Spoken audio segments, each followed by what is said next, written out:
Right. Okay. Then we'll get started. Okay. So you can hear me and you can see me all right. Yeah. Yeah. I can hear my. Perfect.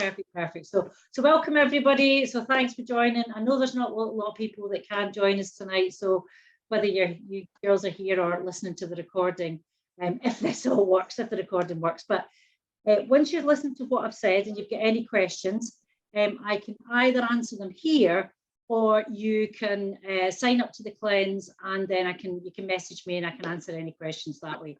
But when you do sign up, then I'm going to send you the instructions, and then if everybody can access Facebook, I'll set up a wee Facebook group, and if not, then we'll need to look at something like WhatsApp, but we can work that one out. So we only have about half an hour or so to talk, so let's just kind of crack on. So most of you on this call know what Ayurveda is all about, but just to summarize, it's the science of life. So it's a holistic system of health and well-being that goes back thousands of years, and it's been credited with the creation of other holistic health systems such as Chinese medicine, but many of the roots of our modern Western kind of allopathic medicine have their roots in the science of Ayurveda.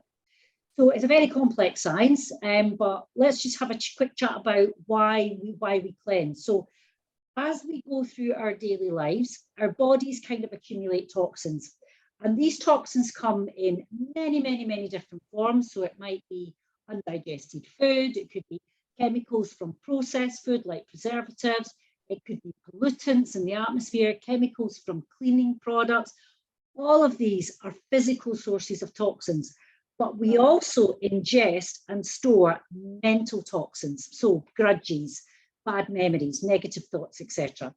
So even if you're eating well, it's natural for the body not to fully process everything, so that over a period of time, this all starts to build up in the body and it creates ama. Ama is the Sanskrit term for toxins.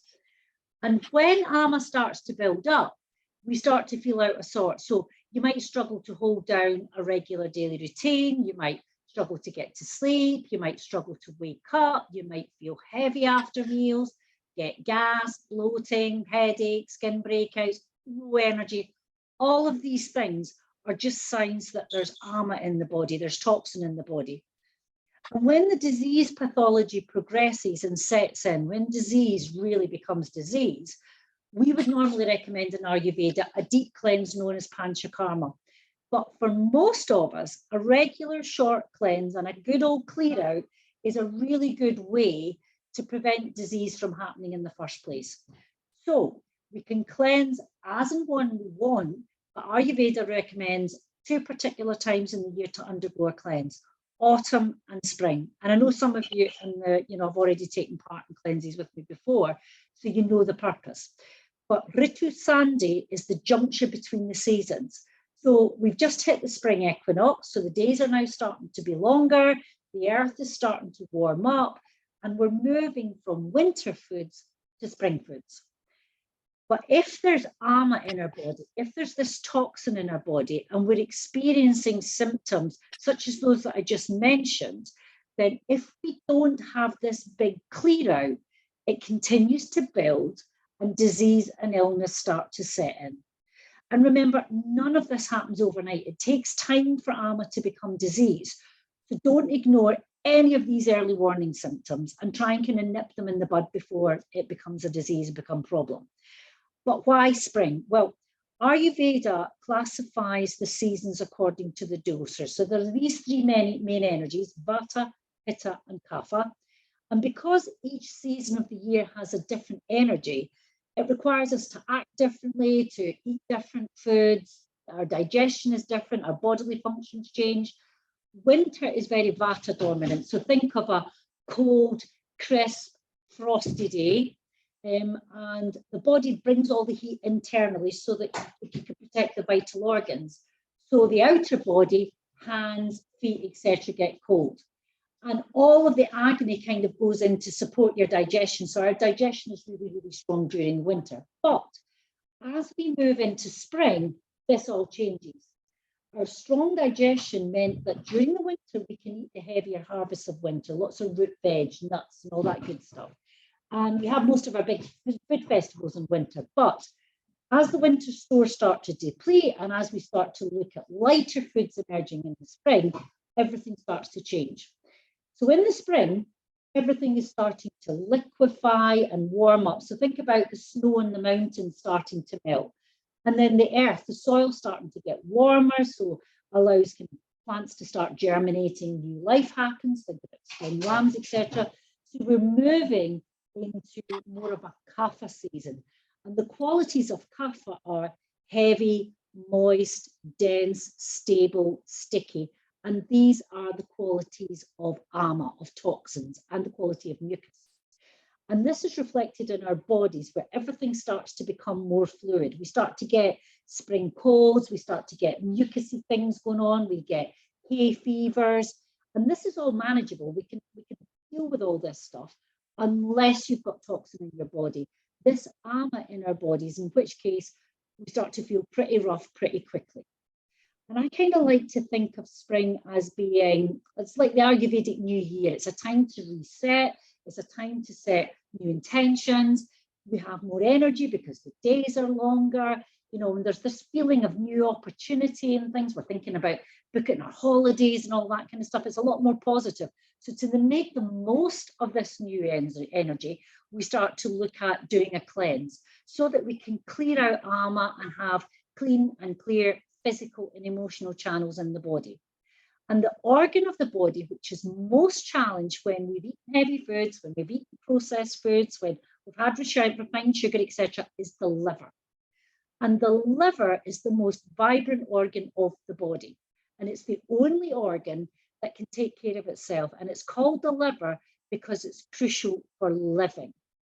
And things like sugar, stress, fermented things, alcohol are not friends of the liver. So this cleanse is intended to be undertaken once every 6 months, so spring and autumn, to help the liver function more sharp. But if it's your first time doing it and you feel really good and the effects are really good and you feel more kind of vibrant afterwards, you can do it once a month for up to 3 months. And after that, it's a good idea to do it once every 6 months, almost as a kind of, you know, a maintenance kind of procedure. And how should you feel? Well, your metabolism becomes sharper, you digest things better, you might feel more energetic, your mind will feel clearer, and you might lose weight if you've got excess weight. And it's a great way to prevent and avoid disease and illnesses during, you know, this kind of time of year. And particularly disease down the line, things such as gallstones, fatty liver, you know, metabolic diseases. And if you've got an autoimmune condition, if those set in, it can start to reverse, you know, the pathology of autoimmune diseases. And we need to remember there are 4 basic functions of the liver to keep us kind of healthy and alive. There's a metabolic function, so it metabolizes proteins, fats, carbs, alcohol, sugar. Ultimately, everything that goes through the body has to go through the liver to have that micro digestion capability. It helps us detoxify. So when we take in drugs, medicines, hormones, cholesterol, you know, anything that we take in, the liver will kind of metabolize it.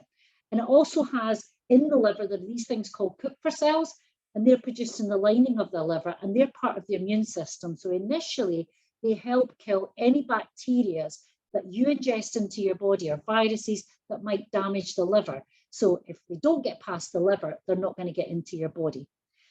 And it also has an endocrine gland which produces a green liquid color. It's called bile. You'll have heard of bile. And what it does is it turns fat into fatty acids.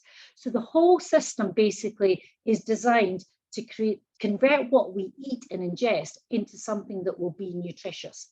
And when you don't eat fat, then the body builds up bile, which put pressure on the gallbladder, which pressure on the liver, and the liver has a little bit of a rest. And one of the other really important functions of the liver is the storage and processing of vitamins and iron.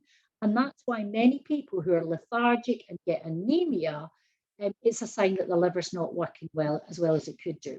So you might want to consider a liver detox if you're experiencing any of these kind of symptoms. So things like you're feeling generally heavy, you find that you're gaining weight quickly, you've got symptoms of ama that we discussed, such as acne, If you have things like PCOD or you're suffering from fibroids, and you have cravings for sugar, and that means your body's just not getting the nutrition it needs.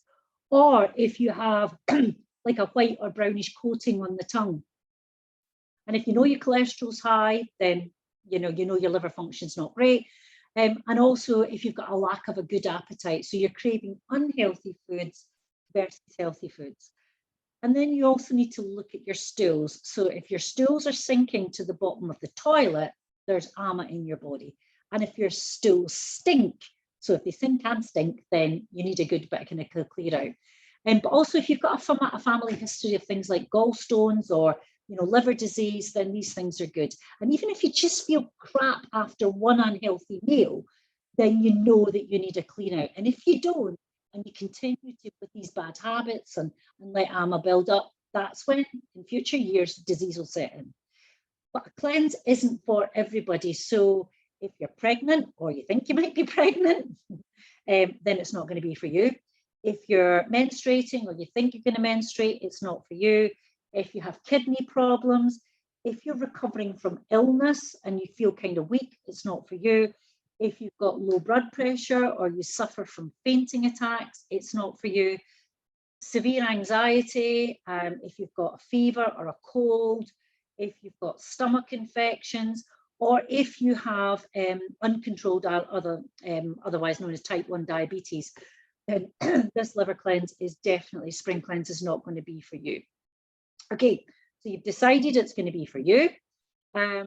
What does it involve? So the cleanse can take anything between 5 and 10 days, depending on how long you go on a whole food preparatory diet.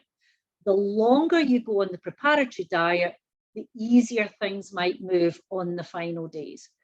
And it's a really good idea to do the prep days, which we'll go into, during the week and plan for the last 2 days, the cleanse days on the weekend. So prep diet for 3 days, cleanse days for 2 days or more if you can. So if you don't work a regular Monday to Friday, then plan for the final 2 days to be on your days off. And once you're finished and we're through the process, and I'll give you more details about what we're going to do, it's important that you ease yourself back into a normal kind of diet and give yourself time to kind of just embed any kind of healthy eating habits that you might have picked up. And it's a good idea during the cleanse to set some kind of intentions about the cleanse. And again, we'll talk about that a bit more. I think what Sorry, Moira, just interrupting a second, we just had a message. There's some people in the waiting room, just to let you know. Right, okay. Oh, right, okay, I didn't get that, sorry. There we go. Okay, apologies anybody who's just been waiting. Hi, Diane, my apologies. Okay, let's join. Yeah, if you see any more, can you just shout, because I'm looking at this device and not that one, and I'm a guest on this one and a host on that one, so if anybody sees one, that would be great. Okay. Hi, Diane. Hi, we're just starting to talk about what's involved in the cleanse now. Okay. So as well as talking about the kind of food stuff that we're going to be doing, it's also a kind of spiritual process as well. So it's a great time for you to just kind of cut down on all your kind of digital activity. So actively put your phone away unless you actually have to be on it. If you're working, of course, you've got to be on your laptop, but it's really important that you take time to just kind of get to know yourself, to be in nature and to be with people and things that you kind of love doing, if that makes sense. So I'm going to go through what's actually involved and the kind of do's and don'ts and all that kind of good stuff. So just if anybody, and Diane, I know you missed this, but there will be a recording so you can go back and listen it. So for 3 to 7 days, you're ideally going to stick to a primarily fruit and vegetable diet, omitting all fats. And I want you to try and eat less than you normally would, only eating when you're hungry. So you listen to your digestive bar. If you're not hungry, then you don't eat. It's kind of the body's way. When you get hungry, it's the body's way of saying, I've processed everything and I'm now ready for something else. If you're not hungry, you don't eat. So what can you eat? So yes, you can have lots of liquids, so herbal teas, lemon water, vegetable juices, fruit juices, all these kind of things, but no caffeine. You're going to cut out all fats, so no creams, no oils, no dairy, no butter. The only fat you can have, because the animal fats have been taken out, is ghee. And ghee is basically clarified butter. And that's the only fat that you're allowed to have. All other fats are kind of out of the agenda. You can have most vegetables. You can steam them, boil them, stew them, put them in soups. We're kind of coming out of winter season, so it's okay to have some heavier vegetables, but kind of go easy on the light raw vegetables. You should never be hungry, as in starving hungry, on a cleanse, because it kills your digestive fire. You should eat until you feel full, and then you stop. But we'll talk about snacks as well. But try to kind of avoid things like heavier root vegetables like potatoes. And again, don't worry about making a note of all this. It'll all get kind of sent to you. So any veg really. Fruits, apples are particularly good. They've got lots of fibre, lots of malic acid. And we try to avoid exotic fruits like mangoes and tropical fruits and things like that, because they're very, very high in sugar, and they can give you a little bit of a kind of sugar spike. So apples, pears, plums, things that are kind of more native to these shores. In terms of the vegetables, bitter taste is best. It's really, really good for the liver. So you're talking about artichokes, kale, broccoli, spinach, you know, salad leaves, things like that, beetroot leaves, rocket, that kind of things. And the usual cleanse eliminations: dairy, coffee, alcohol, fried foods, refined sugars, meat, and you're going to reduce your carbs. So it's important that you have things that are very easy to digest. So whole grains like porridge, yeah, are okay. I'll talk about a dish called khichdi, quinoa, bulgur wheat, lentils, beans. These are all okay. The only thing that you probably all normally have, unless you're vegetarian, is meat. And absolutely, I'll emphasize that again, no meat, because it's very, very high in fat. Even lean meats are very high in fat. And the whole point is to take fat and oil out of your diet. It's really, really important you make your food really, really tasty. So fresh, dried herbs, spices, salt, pepper, chili, lemon, get lots of flavour into your foods. And that's where having a little group is good, because we can share recipes and all that kind of stuff. And then soups are going to be really good. So vegetable broths, you know, made with beans and rice and lentils and all these kind of good things. Okay. No oily things whatsoever. So no nuts, no seeds, no coconut, avocado even has oil in it. And be wary of things like nut milks, because obviously the ones that are nut milks have got nuts in them, you can't have them. But even things like soy milk and oat milks, if you look at the packaging, you'll quite often see that there's oil in them. So you have to kind of try and avoid that. But the simple thing to do is just, if you have to buy something from a supermarket because you're pushed for time or whatever, then check the labels, because even simple things like flatbread and tortillas quite often have oils and fats in them. So that's basically what you are going to do. And then after a minimum of 3 days eating a zero fat diet, zero oil diet, then you're going to have a cleanse. And the cleanse is going to last 2 days. So they have to be 2 days where you're going to be really relaxed and you're not going to be running around like a headless chicken. And you could just tell your family or whoever's around you to just let you get on with it and go and deal with themselves, because this is your time. And I'm going to send you this, but basically, depending on what your oil is, depending on what your oil is, you will take a mixture of olive oil, Epsom salt, orange juice, and water. And there's going to be quantities. And again, as we go through the cleanse, I will explain what this means. But according to your weight will depend on how much of each of these things that you take. But basically, on the 2 cleansing days, in the morning, you're going to have a light meal like porridge or fruit or something that I eat really lightly as possible. In fact, eat lightly for the whole of that day. So simple veg broth, soups, you know, stewed fruit, that kind of thing. And then at lunchtime on the day 1 of your cleanse, so you've got your preparatory food days and then your 2 cleansing days. Day 1 of the cleanse, the morning you have a light breakfast, then around 12 o'clock, you have another light meal. So again, soups or kind of lightly sauteed vegetables, that kind of thing. And then around 2 to 3 o'clock, you're going to make a mixture with Epsom salts, that you will consume for the whole cleanse. So the Epsom salts and water, and you're going to take a drink, okay? And again, I'll give you all the quantities. So around 4 o'clock, between 4 and 6 in the afternoon, you take an Epsom salts drink. Then in the evening, you take a second Epsom salts drink. And then late in the evening, before you go to bed, you take a drink which is basically olive oil mixed with citrus juice. So freshly squeezed orange juice or grapefruit juice, something like that. And then after that, you lie down and you go to bed. And then the next morning, again, between 6 o'clock, you have a third dose of Epsom salts drink. And then about 8 to 10, and then you have, maybe have something to eat if you're hungry. Around mid-morning, about 8 to 10, you take the rest of the olive oil and citrus kind of drink. And at that point, you might start to see an effect of the cleanse, if that kind of makes sense.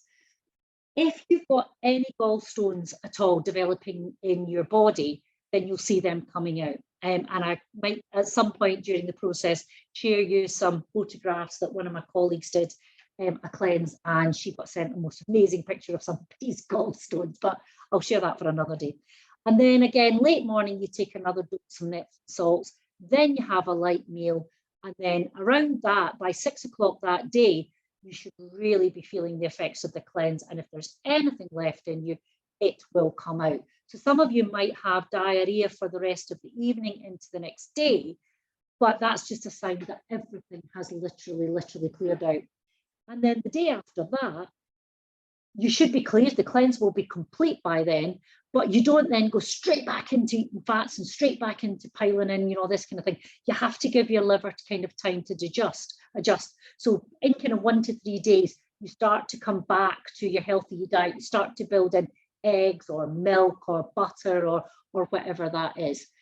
Some people kind of feel a bit sick during the cleanse. Some people get headaches during the cleanse. But most of these things, as a group, we kind of deal with them.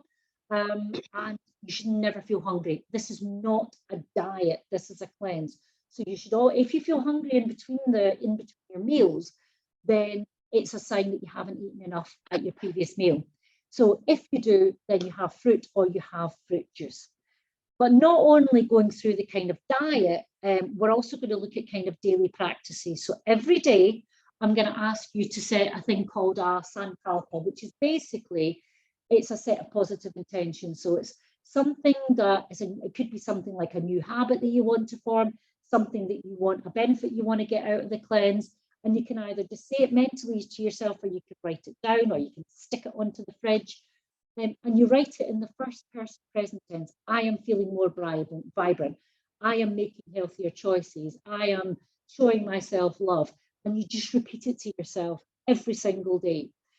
And then I'm going to ask you to get out in nature and at least try and get out for half an hour. But if for whatever reason that's not going to happen for you, bare minimum, stand in the garden, stand at the back door. And I want you to just spend some time just looking around you, no distractions, listening to the birds, listening to the rain, whatever that might be, and just hear everything, see the sky, and then take 3 deep breaths. And then if you can, go for a walk with no phones, no earphones, no podcasts, and just be aware of every single step and smile at people and all these kind of things. And then we're also going to do a daily pranayama practice. So you all know what a benefit of a pranayama practice is. So we're going to do a daily pranayama practice again, just to kind of look at your kind of energy levels. And that is basically it. So yeah. So we're going to form a little group. And I'll try and work out what's the best medium for everybody.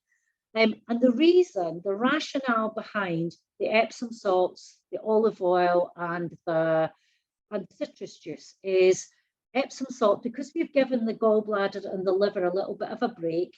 The gallbladder has built up that store of bile that we need in our body that processes the kind of fats. And so when we take the Epsom salts and water is basically a soft muscle dilator. So you'll find that the muscle around the gallbladder and the liver will contract, and that will encourage the bile to be secreted. And that kind of then just flushes the system out. And then the olive oil and citrus is basically one step away from soap. So when you take that, it's just basically cleaning out the final kind of parts of your kind of system, if that makes sense. So that is the final part of the cleanse. So it's a whole food preparatory diet. We do some lovely practices in between. We cut out all fats and oils, and then we do this Epsom salt, olive oil, citrus juice cleanse at the end of it on our final 2 days. So depending on how you get on, it can be 3 days minimum for the diet part of it, the food part of it, or you can go up to 7, maybe 8 days maximum, but definitely no more than that. Okay, so that was kind of it in a nutshell. So I'll open the floor. Is there any questions that anybody has? Millions probably. I can ask, on if you don't have a gallbladder, should you avoid doing this? That's not a question I have come across before.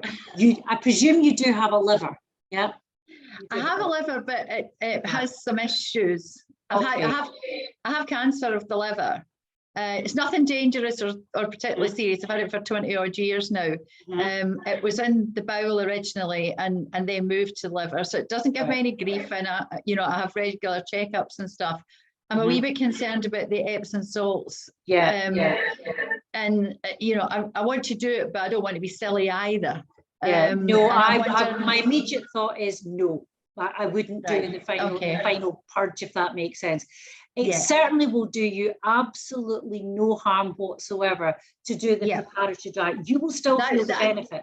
You will still feel the benefit. That was my next question. If I don't think I should probably, I'd like to do the preparatory diet and try that. It's just that, I take medicine for diarrhea as it is. So I think probably Epsom salts wouldn't be a good idea. Right, that's I would miss out the cleanse because it's like a final purge. That makes sense. So okay, that's fine. But I'm happy to work on the rest. That's fine. Yeah, no worries. Perfect. Okay, thanks. Any other questions? No. Is it clear as mud? I think it's quite clear, yeah. Yeah. It shouldn't be hard. You should be able to go about your normal daily business. I do these cleanses and go to work quite normally. And so it shouldn't affect you. One of the things that some people do get side effects. So some people do experience headaches. Some people do feel a little bit dizzy. If you do feel lightheaded and dizzy, I'll say get some fruit in you because you've just not eaten enough, if that kind of makes sense. So your blood sugar has dropped, and the best thing to do is just always have like some oranges to hand so you can squeeze yourself a fresh orange juice and things like that. But it's just as overeating and undereating are just as harmful for the body. So not eating enough is just as bad as overeating. So I encourage people to always listen to your hunger and always make sure that you eat enough when you have your meals. And one of the things that we'll do as we kind of go through the process is hopefully people will start to share what they're having, when they're having it, etc., etc. But we do encourage people to try and maybe eat less than they normally would, but not to the point where you're like, oh, I'm going to eat the leg of the chair. That completely defeats the purpose of the cleanse, if that makes sense. Okay. I can't believe there are no questions. There'll be 50 million when we kind of come off the call. So, well, what I'm going to do is I'm going to contact everybody. If you're interested and you still want to do it, drop me a wee note and go, yep, I'm in. Then if everybody who's in is on Facebook, then we will we'll do a Facebook group. That's what I've done in the past, so I can share videos and things like that. If Facebook doesn't work, then we'll find another medium like WhatsApp or something like that. We don't all have to do it at the same time. So if you've got something coming up and you want to start it on Saturday, you can start it on Saturday. But what I'll do, as soon as you let me know that you want to do the cleanse, I'll send you out the instructions. And once you read them, that's when to start asking me any kind of questions and things like that. And questions are good. They are a good thing. Okay. And that's it. That's it. Simples. Perfect. Okay. Sounds good until it's 3 days, and it'll seem like a very long 3 days. I don't doubt it. I know, but then the thing that I always think about when I do it is this is 3 days out of the whole of my life, do you know, and my liver is going to thank me for it. Liver's going to thank me for it. Yeah. But yeah, no, definitely, Fiona. I don't think you should do the final purge, but you will definitely. Right. Everybody will benefit from the preparatory days. Okay, and most cool. of us definitely benefit from the cleanse as well. Okay.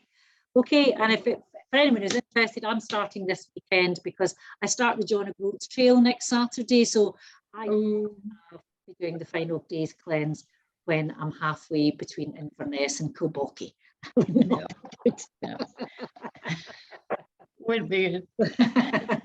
Okay, right. So drop me a wee note if you're interested and you wanna go take part, and we'll take it from there. Okay, thanks very much, Moira. Okay, thanks everybody. Thanks for your patience. Bye. Bye. Goodbye.